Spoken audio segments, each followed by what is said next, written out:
আমার সম্মানিত মুসলমান ভাই বোনেরা, এই দুনিয়ার বুকে আমরা এক সময় ছিলাম মহান শেষ মেয়ের বাড়িতে। এই দুনিয়ার বুকে আমরা আগে আপনি আসতে পেরেছি। আমার আপনার যখন শেষ হয়ে যাবে, ওই আজরাইল নামক ফেরেশতা যখন আমার আপনার ভিতর চলে আসবে রে বাবা, এই দুনিয়া জগৎ হইতে আমাকে আপনাকে পুনরায় কবর জগতের জন্য প্রিপারেশন নিতে হবে। কথা বলেন ঠিক না?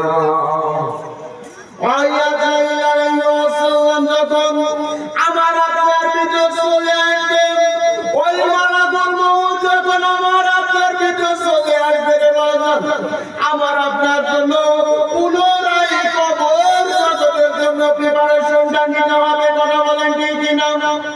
এই কারণে কবর জগতের জন্য আমি আপনি যদি দুনিয়া জগতে নিয়ে যেতে পারি, ওই কবর জগতের প্রিপারেশনটা যদি আমি আপনি দুনিয়া জগৎ হইতে নিয়ে যেতে পারি, আশা করা যায় ওই কবর জগৎটা আমার আপনার জন্য সহজ হয়ে যাবে। আর আমার আপনার ভিতর যদি আল্লাহর ভয় না থাকে, আমার আপনার ভিতর যদি কোরআন না থাকে, আমার আপনার ভিতর যদি আল্লাহর ভয় না থাকে, আমার আপনার ভিতর যদি নবী রাসূলুল্লাহ সাল্লাল্লাহু আলাইহি ওয়াসাল্লামের দেখানো পথ যদি আমার আপনার ভিতর না থাকে রে বাবা, কবর জগৎটা আমার আপনার জন্য অত্যন্ত ভয়াবহ কঠিন জায়গা হয়ে যাবে। কথা বলেন ঠিক না?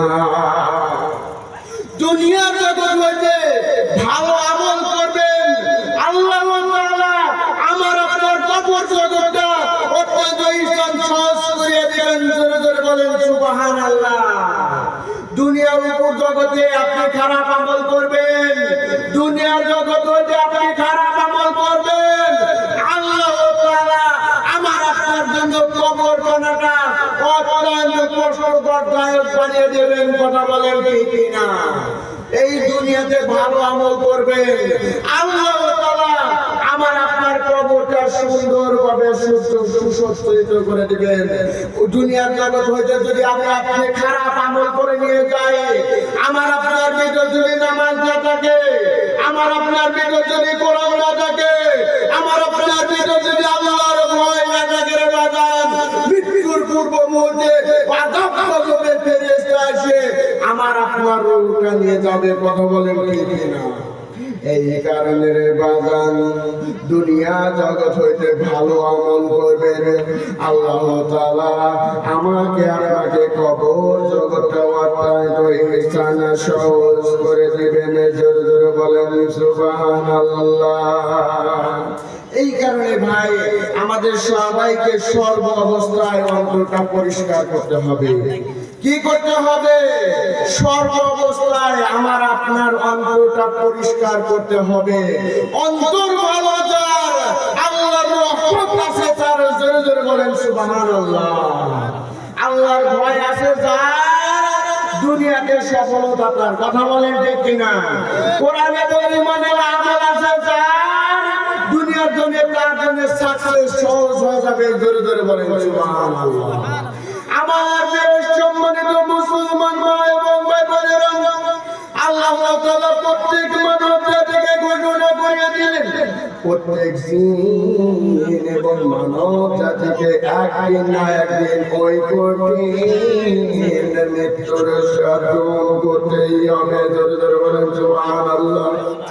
আল্লাহ তাআলা শুধু মানব জাতিকে বলেন নাই, আল্লাহ তাআলা শুধু পুরুষ জাতিকে বলেন নাই, আল্লাহ তাআলা শুধু মহিলা জাতিকে বলেন নাই, আল্লাহ তাআলা ঘোষণা করে দিলেন প্রত্যেক জিন এবং মানব জাতিকে একদিন না একদিন ওই কঠিন মৃত্যুর সাধন করতেই হবে।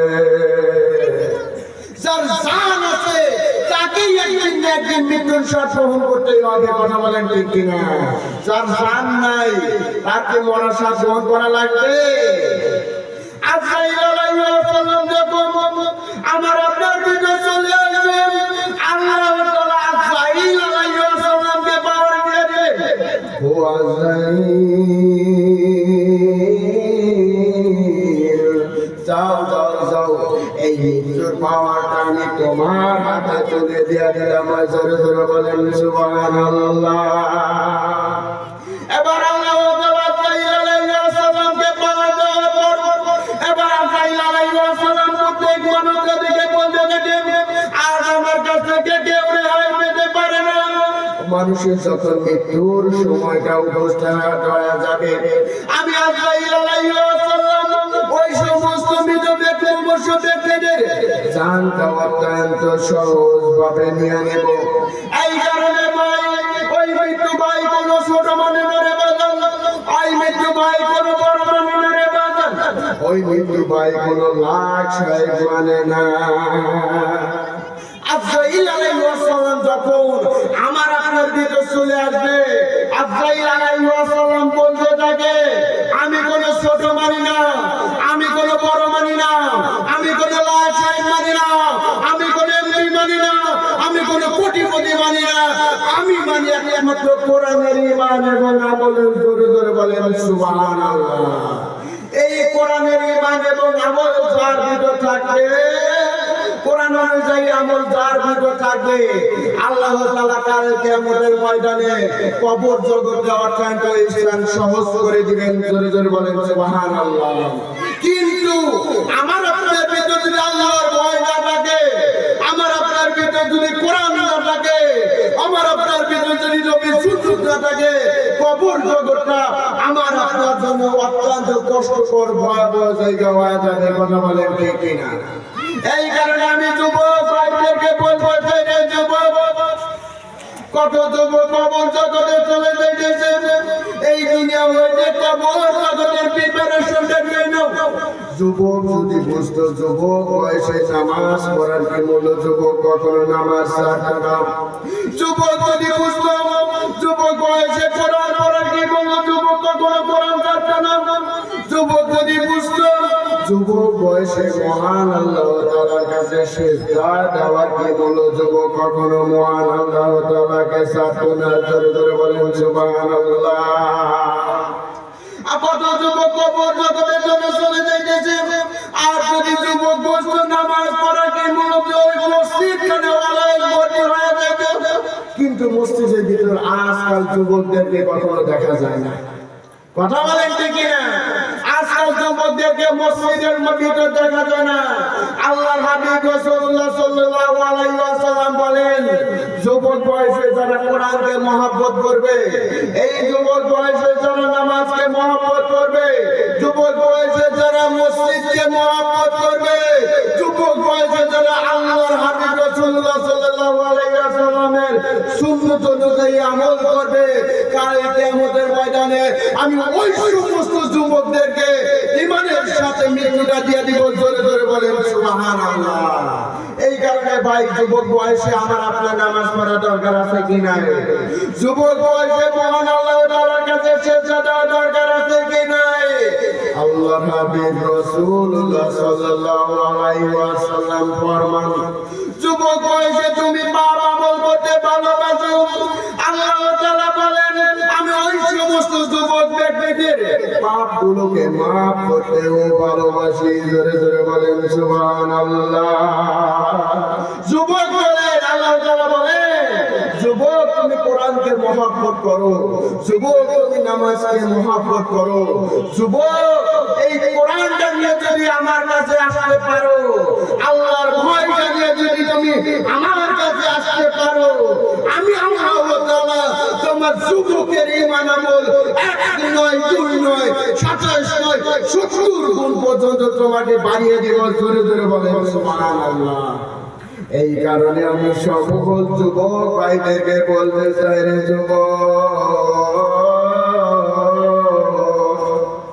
আজ থেকে নামাজ পড়া শুরু করো। রে যুবক, যুবক যদি আল্লাহ তাআলা ওই সমস্ত যুবক নেককার বান্দাদেরকে কাল কিয়ামতের ময়দানে, হাসরের ময়দানে হিসাব দেওয়া অত্যন্ত সহজ করে দিবেন। জোরে জোরে বলেন সুবহানাল্লাহ। অথচ বর্তমান সময়ে দেখা যায় আজ আমরা আমাদের যুবক ভাইদেরকে কখনো নামাজের শিক্ষা দেই না। কথা বলেন ঠিক কিনা? আমি একদিন এক যুবক ভাইকে প্রশ্ন করে বলছিলাম, রে যুবক, চলো আজানের সময়টা হয়ে গেছে, চলো যুবক আমরা দুজন মিলে নামাজটা পড়ে নেই। এবার যুবক ছেলেকে উত্তর দেয়, রে ভাই আমার তো প্যান্টটা খারাপ হয়ে গেছে। নাউজুবিল্লাহ বলে, আমার প্যান্টটা খারাপ হয়ে গেছে। অমান্য একদিন আমি এক যুবককে প্রশ্ন করে বললাম, রে যুবক চলো আসরের আজানটা শুরু হয়ে গেছে, চলো আমরা নামাজটা পড়তে যাই। এবার যুবক ছেলেটি উত্তর দেয়, ভাই আমার লুঙ্গিটা খারাপ হয়ে গেছে। নাউজুবিল্লাহ বলেন। আর একদিন এক যুবককে বললাম, যুবক উত্তর দেয়, আমি তো বুড়া হই নাই, এখনই নামাজ পড়বো।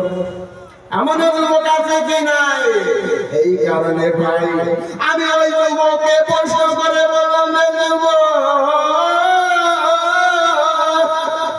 এই মুহূর্তে আজরাইল আলাইহিস সালাম যদি আমার আপনার ভিতর চলে আসে, এই মুহূর্তে যদি ওই মালাকুল মউত ফেরেশতা যখন আমার আপনার ভিতর চলে আসে, তুমি কি আল্লাহর কাছে বলবা, রে যুবক আমার লুঙ্গি খারাপ হয়ে গেছে, এই কারণে আমি নামাজটা পড়ি না?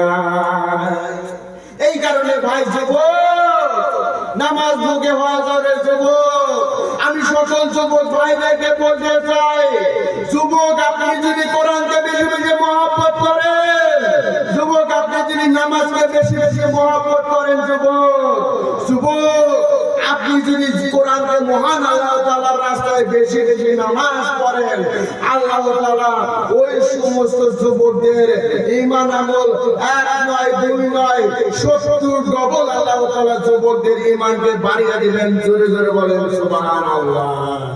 এই কারণে ভাই আজ সমাজের ভিতর কখনো, মসজিদের ভিতর কখনো যুবক ব্যক্তিদেরকে খুঁজে পাওয়া যায় না। যুবক ভাইরা আমি আপনাদের সবাইকে পায়ে হাত দিয়ে বলি, এই মুহূর্তে যদি আজরাইল আলাইহিস সালাম আমার আপনার ভিতর আসে, আপনি কি আজরাইল আলাইহিস সালামকে বলতে পারবেন, আজ আমার প্যান্টটা খারাপ হয়ে গেছে? কথা বলেন ঠিক কিনা? ওই আজরাইল কিন্তু ঘুষ খায় না। কথা বলেন ঠিক কিনা? ওই আজরাইল আলাইহিস সালাম বলবে না, আমি তো তুমি ছোট, এই কারণে তোমার মৃত্যুটা আমি তোমাকে দেরি দেই নেব। আজরাইল আলাইহিস সালাম বলতে থাকে, আমি কোনো ছোট মানি না, আমি কোনো বড় মানি না, আমি কোনো লর্ড সাহেব মানি না, আমি কোনো কোটিপতি মানি না, আমি মানি একমাত্র কোরআনের ঈমান এবং আমল। এই কারণে ভাই আমি সমস্ত যুবক ভাইদেরকে বলতে চাই, অবশ্যই আপনি আপনার সন্তানকে একটা মাদ্রাসায় ভর্তি করে দিয়েন। অবশ্যই আপনি আপনার সন্তানকে একটু মাদ্রাসায় ভর্তি করে দিয়েন। যুবক একজন নেককার সন্তান এই পৃথিবীর বুকে সবচেয়ে দামি সম্পদ। জোরে জোরে বলেন সুবহানাল্লাহ। একজন নেককার সন্তান এই পৃথিবীর বুকে সবচেয়ে দামি সম্পদ। আমার সম্মানিত মুসলমান মা এবং ভাই বোনেরা, আপনি যদি আপনার সন্তানকে কোরআন শিক্ষা দেন, আপনি যদি আপনার সন্তানকে নামাজ শিক্ষা দেন, কাল কিয়ামতের ময়দানে আল্লাহ তাআলা ওই সমস্ত হাফেজ সন্তানদের বিনিময়ে আল্লাহ তাআলা কবর জগতের জন্য মৃত বাবা মাকে অত্যন্ত ইহসান সহজ করে দিবেন। জোরে জোরে বলেন সুবহানাল্লাহ। সন্তানকে যদি আপনি হাফেজ সন্তান বানান, আপনি যদি আপনার সন্তানকে একজন কোরআনওয়ালা সন্তান বানান, আপনার সন্তান যদি ইমাম সাহেব হয়, ওই ইমাম সাহেব যতদিন পর্যন্ত মসজিদের সাথে মহব্বত করবে, ওই সন্তান যতদিন কতটা আল্লাহর সাথে মহব্বত করবে। ওই হাফেজ সন্তানদের কারণে আল্লাহ তাআলা কবরের ভিতর মৃত বাবা মাকে আজীবন ছায়া করে জান্নাতের ছায়া দান করবেন। জোরে জোরে বলেন সুবহানাল্লাহ। আপনি যদি আপনার সন্তানকে একজন নেককার সন্তান বানান, আশা করা যায় ওই সন্তান কখনো দাঁড়িয়ে পেশাব করবে না। কথা বলেন ঠিক কিনা? আপনি যদি আপনার সন্তানকে একজন হাফেজ সন্তান বানান, আশা করা যায় ওই সন্তান কখনো কারো সাথে বেয়াদবি করবে না। কথা বলেন ঠিক কিনা? আর সন্তানকে যদি আল্লাহর রাস্তায় শিক্ষা দেন, কোরআনের রাস্তায় যদি আপনি শিক্ষা দেন, আশা করা যায় ওই সন্তান কখনো ঘুষখোর হবে না, ওই সন্তান কখনো সুদখোর হবে না। কালকে আমাদের ময়দানে আল্লাহ তাআলা মৃত বাবা ওই সমস্ত হাফেজ সন্তানদের বাবা মাকে নূরের টুপি দ্বারা পরাইবেন। জোরে জোরে বলেন সুবহানাল্লাহ। আপনি যদি আপনার সন্তানের, আপনি যদি একজন নেককার সন্তান বানান, হাফেজ সন্তান বানান, মাওলানা সাহেব বানান, ওই হাফেজ সন্তান যদি মৃত বাবা মায়ের জন্য দোয়া করে, মৃত বাবা মায়ের জন্য যদি জানাজা নামাজটা পড়ায়, তার মতো সৌভাগ্যবান পিতা মাতা এই দুনিয়ার বুকে কোথাও নাই। কথা বলেন ঠিক কিনা? সন্তান যদি ভালো হয়, আল্লাহ তাআলা মৃত বাবা মায়ের কবরের ভিতর রহমত দান করবেন। জোরে জোরে বলেন সুবহানাল্লাহ। কিন্তু সন্তান যদি খারাপ হয়, সন্তান যদি বেনামাজি হয়, সন্তান যদি ঘুষখোর হয়, সন্তানটা যদি হারামখোর হয়, সন্তানটা যদি নেশাখোর হয়, মৃত বাবা মায়ের কবরের ভিতর আল্লাহ তাআলা ওই সমস্ত বদামল মহান আল্লাহ তাআলা কবরের ভিতর মৃত বাবা মাকেই দান করবেন। কথা বলেন ঠিক কিনা? সন্তান ভালো যান, আল্লাহ তাআলা কবরের ভিতর ওই সমস্ত মৃত বাবা মাদেরকে রহমত দান করবেন। তারা জোরে জোরে বলেন সুবহানাল্লাহ। এই কারণে চান না আমার সন্তান আমার জানাজা নামাজটা পড়ায়? আপনারা চান না ভাই আমার সন্তানরা আমার জানাজা নামাজ পড়াবে, আমার সন্তানরা একজন আলেম হবে, আমার সন্তানরা একজন ইমাম সাহেব হবে, আমার সন্তান একজন আল্লাহর রাস্তায় জিহাদ করবে? আমরা সবাই তো চাই। জোরে জোরে বলেন সুবহানাল্লাহ। আল্লাহ তাআলা হাদিস শরীফে বর্ণিত আছে, বিশ্ব নবী মায়ের নবী জনাবে মুহাম্মদ রাসূলুল্লাহ সাল্লাল্লাহু আলাইহি ওয়াসাল্লাম ফরমান, মানব জাতির প্রথম ঘাঁটিটা হচ্ছে কবর। কি কবর? এই কবরটা আল্লাহ তাআলা যার জন্য সহজ করে দিবেন, আল্লাহ তাআলা তার বাকি ঘাঁটিগুলোকে সহজ করে দিবেন। আর এই কবর জগৎটা আমার আপনার যদি কষ্ট হয়ে যায়, কাল কিয়ামতের ময়দানে আমি আপনি বাকি ঘাঁটি কখনো পার হতে পারবো না। কবর জগৎ থেকে যদি আমি আপনি পার হতে পারি, আল্লাহ তাআলা আমার আপনার বাকি ঘাটিগুলোকে সহজ করে দিবেন। কিন্তু কবর জগতে যদি আমি ভাই আটকে যাই, আল্লাহ তাআলা কিন্তু বাকি ঘাটিগুলোকে অত্যন্ত কষ্টকর করে দিবেন। কথা বলেন ঠিক কিনা? আশেপাশে আছে একটা মাদ্রাসা, অবশ্যই আপনি আপনার সন্তানকে মাদ্রাসায় ভর্তি করে দেবেন। এই বলে আমি আমার সংক্ষিপ্ত আলোচনা এখানেই শেষ করছি। আলহামদুলিল্লাহ। আসসালামু আলাইকুম ওয়া রাহমাতুল্লাহ।